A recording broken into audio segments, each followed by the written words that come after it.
متحدہ عرب امارات کے رفائی ادارے شیخ محمد بن راشد ال مکتوم نے رواں سال پاکستان اور آزاد کشمیر کے 8,000 سے زائد قریب نادار اور مستحق خاندانوں میں 11 کروڑ روپے سے زائد مالیت کا خشک راشن تقسیم کر دیا۔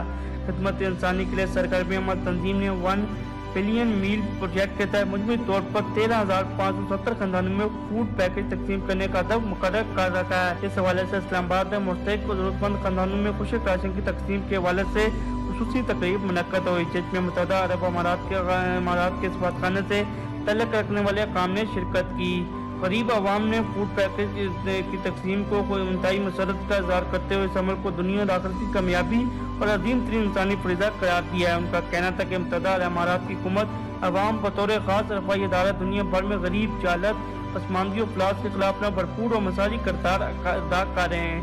آخر میں متحدہ عرب امارات کے ڈونر اور شیخ محمد بن راشد ال مکتوم فاؤنڈیشن کی پوری ٹیم کے لیے دعا بھی کی گئی۔